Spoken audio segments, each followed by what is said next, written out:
A couple of कुकोज episode 19 के पहले scene में नागी एरिका को ये पूछता है कि एरिका किसको कांटेक्ट कर रही है।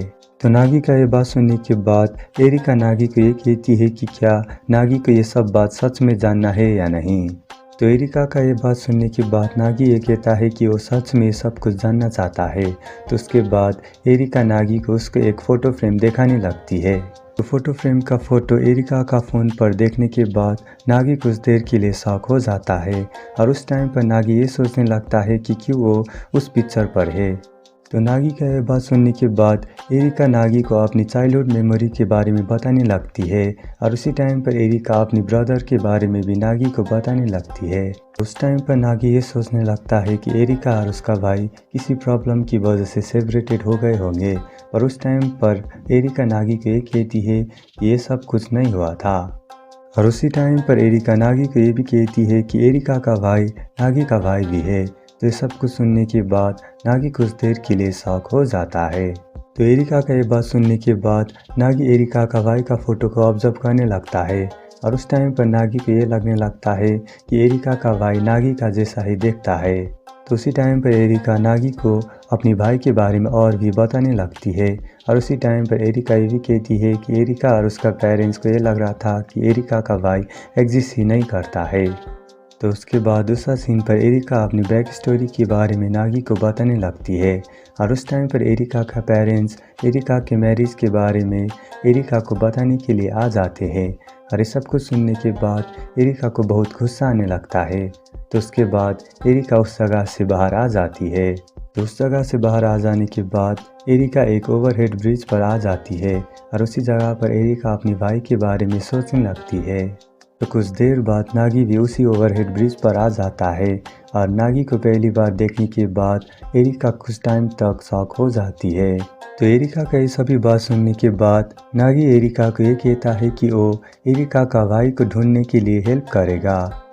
तो उसी टाइम पर नागी एरिका को ये भी कहता है कि वो क्लास का सेकेंड इंटेलिजेंट स्टूडेंट भी है। तो ये सब कुछ सुनने के बाद एरिका कुछ टाइम तक हंसने लगती है। तो कुछ देर बाद साची भी अपनी बीमारी से ठीक होकर नागी और एरिका के घर पर वापस आ जाती है। तो उसके बाद दूसरा सीन पर नागी और एरिका अपने स्कूल पर आ जाते हैं। तो उसी टाइम पर एरिका का दोस्त और हीरो उसके करीब बातें करने के लिए भी आ जाते हैं।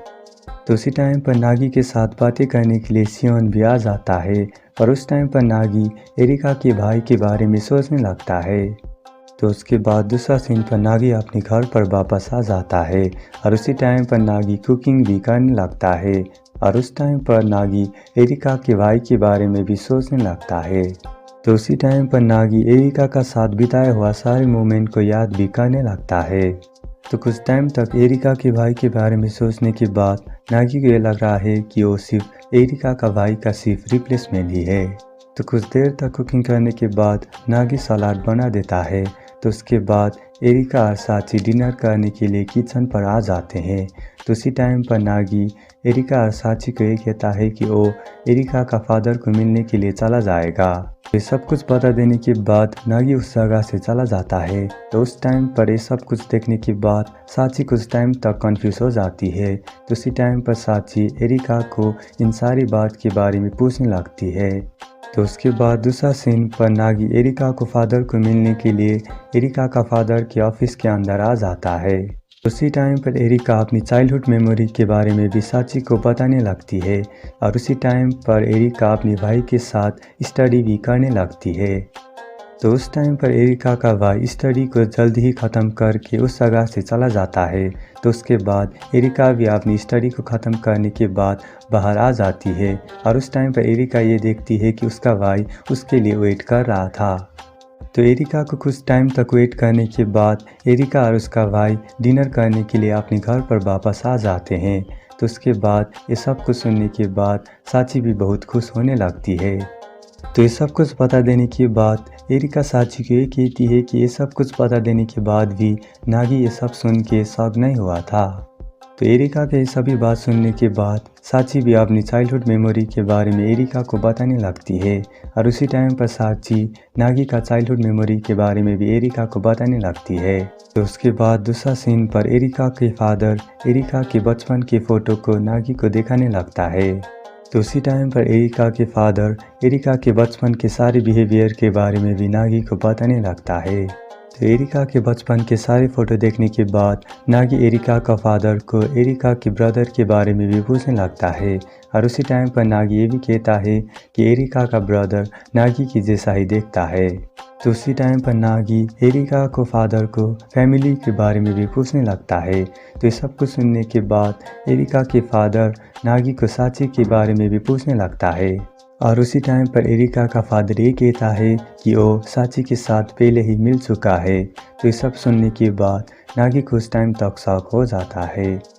तो उसके बाद दूसरा सीन पर हीरो एक श्राइन पर जाकर सफाई करने लगती है। तो उसी टाइम पर कुछ बच्चे आकर हीरो के साथ खेलने के लिए भी कहने लगते हैं। तो उन दोनों ही बच्चे को देखने के बाद हीरो उन दोनों ही बच्चे के साथ खेलने के लिए भी मान जाते हैं। तो हीरो का इन सभी बात सुनने के बाद उन दोनों ही बच्चे भी बहुत खुश हो जाते हैं। तो उसी टाइम पर हीरो एक टॉय को देखने के बाद उसको ये लग रहा था कि वो टॉय नागी का जैसा ही दिखता है। तो उसके बाद हीरो उन दोनों ही बच्चे को स्टोरी भी कहने लगती है। तो उसी टाइम पर हीरो नागी और एरिका की फैमिली के बारे में उन दोनों ही लोग की स्टोरी कहने लगती है। तो उसी टाइम पर वो ये कहती है कि नागी और एरिका चाइल्डहुड पर एक्सचेंज हो गए थे। तो हीरो का स्टोरी सुनने के बाद वो दोनों ही बच्चे कुछ टाइम तक कंफ्यूज हो जाते हैं और उसी टाइम पर हीरो भी ये कहती है कि वो भी कंफ्यूज है। तो इस एनिमे के एंड पर एरिका का फादर नागी को ये कहता है कि अगर साची नागी के साथ मैरी करेगी तो ये सब कुछ सॉल्व हो सकता है। तो ये सब कुछ सुनने के बाद नागी कुछ टाइम तक शॉक हो जाता है।